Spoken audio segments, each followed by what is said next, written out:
Hello students, in today's class we are going to discuss about the second chapter in 12th CBSE and second PUC, that is solution. It's a second chapter in physical chemistry.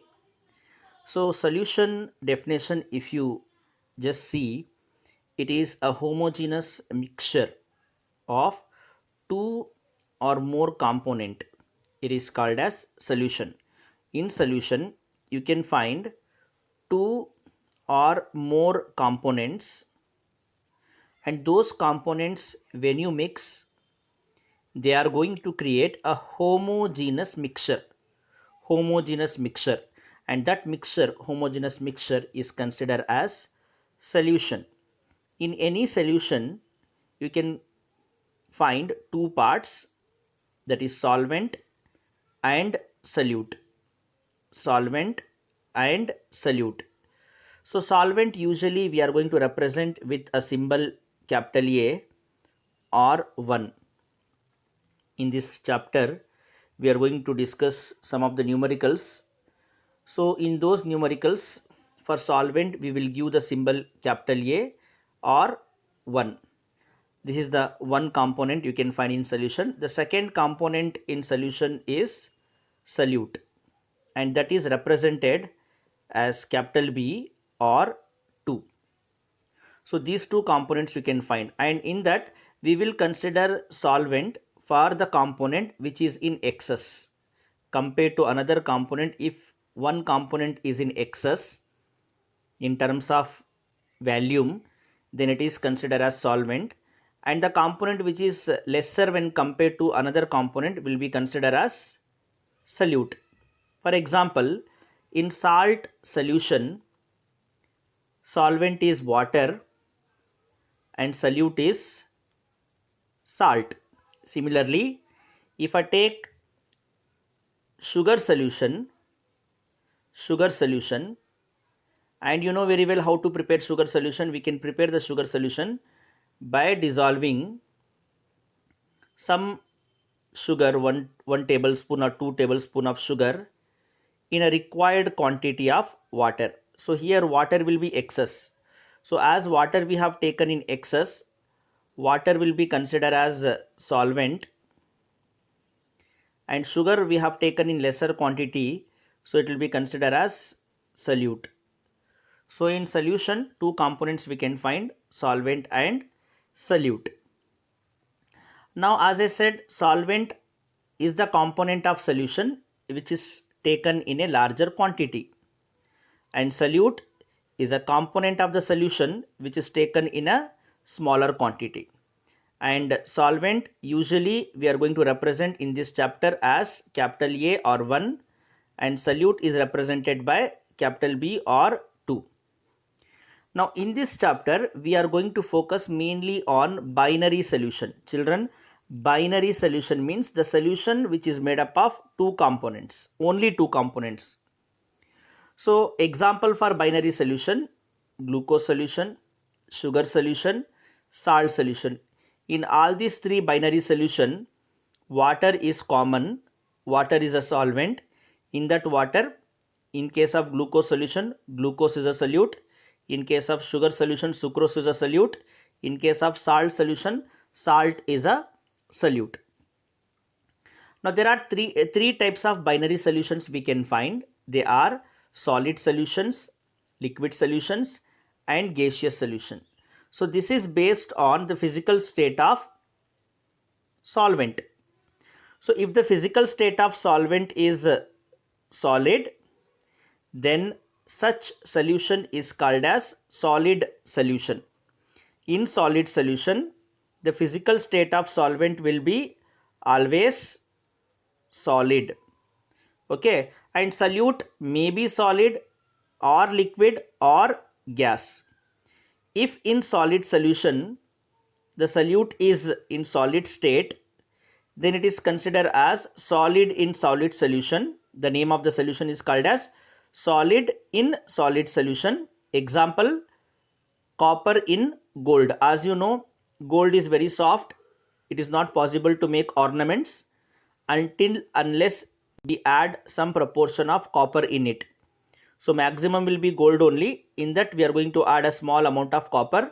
So copper in gold is the example of solid in solid solution. In solid solution, if the solute is in liquid state, then the solution is called as liquid in solid solution. Liquid in solid solution. Example, mercury in silver. As you know, mercury is the metal which is in liquid state, that is added with the silver. It is also called as amalgam. So that is mercury in silver will be considered as solid in solid solution. The last type of solid solution is gaseous solution, gas in solid solution, where the solute is in gaseous state. Example, hydrogen gas on platinum or palladium or nickel, because the hydrogen gas we are going to use in a process called hydrogenation. Addition of hydrogen. So to add hydrogen, for example, hydrogenation of oils to convert into fat, we are going to pass the hydrogen gas in the presence of catalyst, either platinum or palladium or nickel. So hydrogen gas, as we are passing on this solid catalyst, so this will be considered as the gas in solid solution. So this is about the solid solution. Let us move to the second type of binary solution, that is liquid solution. And in liquid solution, the solvent will be in liquid state. In liquid solution, solvent will be in liquid state, whereas solute will be either solid, liquid or in gaseous state. If the solute is in solid state, it will be considered as solid in liquid solution. Example, you can give salt solution or sugar solution or gaseous solution, where salt will be in solid state, that will be dissolved in water, and water will be in liquid state. So solid in water, solid in liquid solution, best example is salt solution or sugar solution. If the solute is in liquid state, then the solution will be considered as liquid in liquid solution. Liquid in liquid solution. For example, a little amount of ethanol. Ethanol is in liquid state, it's an alcohol. Ethanol in water, so it's a liquid in liquid solution. And if the solute is in gaseous state, then the solution is called as gas in liquid solution. Example, oxygen in water. We know very well, in water, liquid water, some amount of oxygen gas will be dissolved. Because of the dissolved oxygen in water, the aquatic organisms like fishes, they are alive in water because of the availability of oxygen in the water. So oxygen in water is gas in liquid solution. So the third type of solution is gaseous solution. In gaseous solution, the solvent will be in gaseous state, whereas solute will be either solid, liquid or in gaseous state. So if the solute is in solid state, then it is considered as solid in gas solution. Example, camphor in air. Camphor are the solid balls, so they undergo sublimation. So the camphor molecules are in solid state, they will be in air, so that will be considered as solid in gas solution. Second, if the solute is in liquid state, then it will be considered as liquid in gas solution. Liquid in gas solution. Example, chloroform in air.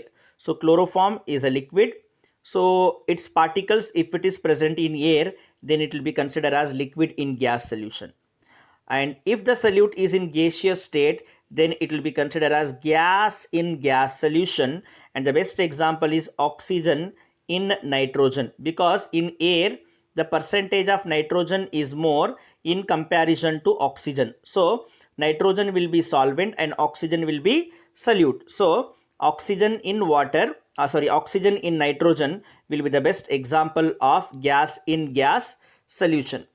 So in solution chapter, we are going to discuss one important law called Henry's law. Henry's law, very important law. And this law states that the solubility, in two ways we are going to define this law. The solubility of a gas in liquid.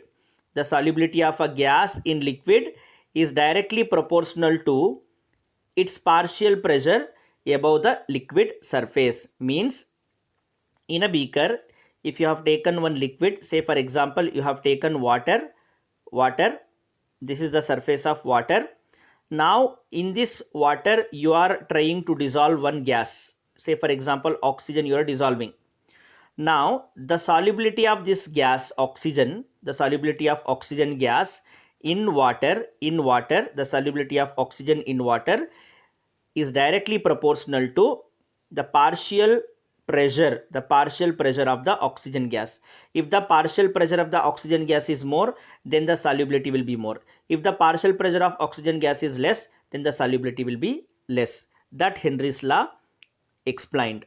So he says that the solubility of a gas in a liquid is directly proportional to its partial pressure above the liquid surface. Or so here the proportionality symbol he has taken as Kh, that is Henry's law constant into P. Here S is solubility, Kh is Henry's law constant, and P is the partial pressure of the gas above the liquid surface. In another way also we can define Henry's law, and that is partial pressure of the gas in the vapor phase is directly proportional to mole fraction X. Here P is the partial pressure of the gas in vapor phase and X is the mole fraction. Again, proportionality constant we can take it as Kh, Henry's law constant, into X. X is a mole fraction. So here vapor phase, in the sense when you take a liquid in a closed vessel, a volatile liquid in a closed vessel, this is the liquid phase, and due to little temperature, some of the particles goes to vapor phase, they will evaporate, they'll go to vapor phase. So this will be considered as vapor phase. And Henry's law states that the partial pressure of the gas in the vapor phase, is directly proportional to its mole fraction. So how many moles of gas you have dissolved in this liquid, so that will decide the vapor pressure. So partial vapor pressure of the gas is directly proportional to its mole fraction. So this is the Henry's law definition. Let us see the significance of Henry's law constant. Henry's law constant symbol is Kh, and the significance says that larger the value of, or higher the value of Kh, lesser the solubility of gas in the liquid, or vice versa. Okay, if the Kh value of any particular liquid is higher, then the solubility of a gas is going to decrease. Larger the volume of Kh, lesser the solubility of gas in liquid. Say for example, nitrogen gas is more soluble in water than helium. Nitrogen gas is more soluble in water than helium gas. Okay, and they says which gas has higher Kh value. So as helium gas is less soluble, so it is having higher Kh value when compared to nitrogen. So simple concept, significance of Henry's law: larger the value of, higher the value of Kh, lesser the solubility of the gas. If the Kh value is more, if the Henry's law constant value is more, then the solubility will be less. Okay, so let us move to the applications of Henry's law. Henry's law has lots of application. The first application is it is used in carbonated beverages. It is used in the preparation of carbonated beverages like soda or Coca-Cola, Pepsi, where in those carbonated beverages, carbon dioxide gas has been dissolved in a flavored liquid. In one particular liquid, the carbon dioxide gas has been dissolved, and the solubility of carbon dioxide gas is directly proportional to its partial pressure, and the partial pressure is directly proportional to the mole fraction of carbon dioxide gas. So that's why whenever you open any carbonated beverages bottle, you can find the bubbles comes out with a high pressure, and that is because of the carbon dioxide gas which has been dissolved according to Henry's law. So Henry's law, it is used in the preparation of carbonated beverages. First application. Second application, Henry's law, it is applicable for scuba divers. Scuba divers in the sense deep sea divers. Deep sea divers. So deep sea divers or scuba divers, they use Henry's law to carry the gas cylinder for the sake of respiration in the deep sea. And the Henry's law is also applicable for mountain climbers. So my mountain climbers also use Henry's law for the sake of respiration or to avoid a condition called as anoxia. So I'll tell you the meaning of anoxia. So first let us see why the scuba divers they use Henry's law for the sake of respiration. So because if the scuba divers carry normal air in the cylinder for the sake of respiration, they are going to suffer from a condition called bends. It's a painful condition, and sometimes it leads to the death of the scuba divers also. So Henry's law is applicable to avoid from this bends.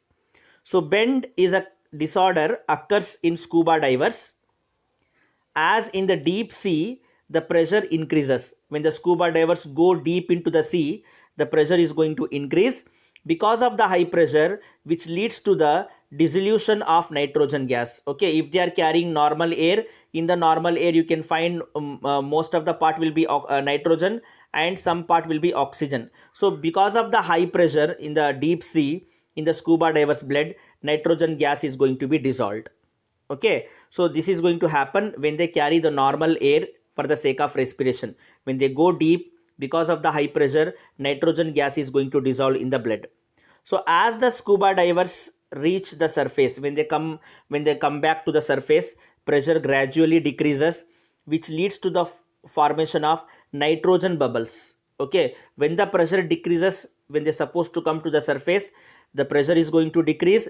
As the pressure decreases, whatever the nitrogen gas dissolved in the blood, that will comes out in the form of bubbles, and these nitrogen gas bubbles are going to block the capillaries. The nitrogen gas bubbles, when they come to the surface, they are going to block the blood capillaries. Okay, when the blood capillaries blocks, it creates a pain, and that painful condition is called as bend.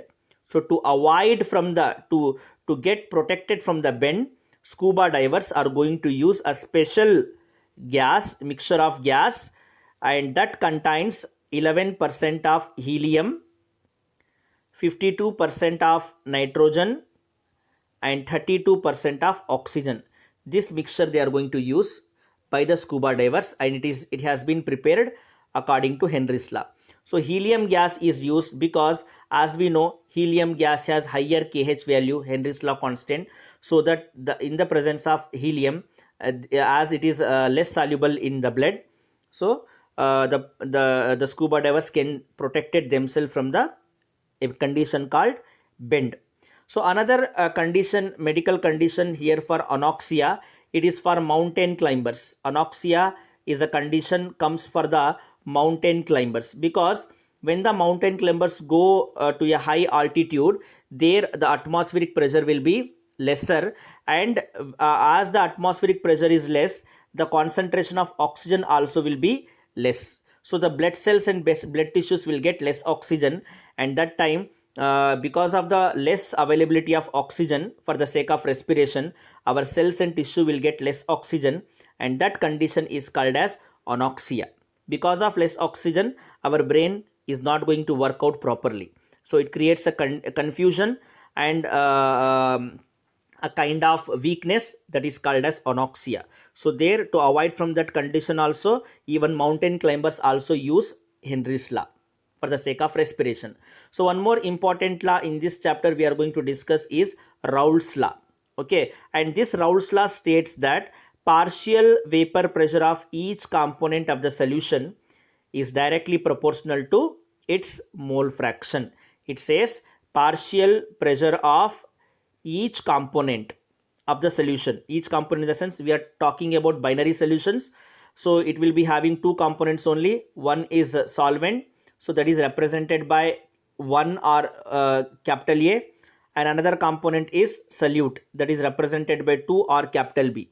So Henry's law states that the partial pressure of each component, for example, the partial pressure of solvent is directly proportional to the mole fraction of solvent. X is mole fraction, and 1 is when 1 represents solvent. Similarly, partial pressure of solute is directly proportional to mole fraction of solute in a solution. If the solution has made up of two components, solvent and solute, the partial pressure will be directly proportional to the respective mole fraction, respective component mole fraction. And here the proportionality symbol we are going to represent as P01. So we can write it as partial pressure of the solvent is equal to the vapor pressure of pure solvent into the mole fraction of solvent. So this is for the partial pressure of the component 1 is equal to vapor pressure of component 1 in pure state P1 naught or P naught 1 into x1 mole fraction of component 1. Similarly, the partial pressure of component 2 is equal to vapor pressure of component 2 in pure state into x2 mole fraction of component 2. So in a solution, the total pressure P total we can calculate with the formula P1 plus P2. Now the value of P1 we are going to substitute. PT is equal to P total is equal to P01 into x1 plus P02 into x2. So this is the mathematical expression of Raoult's law. I'll repeat once again. Raoult's law states that the partial vapor pressure of each component of a solution is directly proportional to its mole fraction in the solution. So here P1 is a partial vapor pressure of component 1 in the solution. X1 is the mole fraction of component 1. P01 is a vapor pressure of component 1 in pure state. P2 is partial vapor pressure of component 2 in the solution. X2 is the mole fraction of component 2, and P02 is the vapor pressure of component in the pure state or pure form. So this is about the introductory part of this chapter.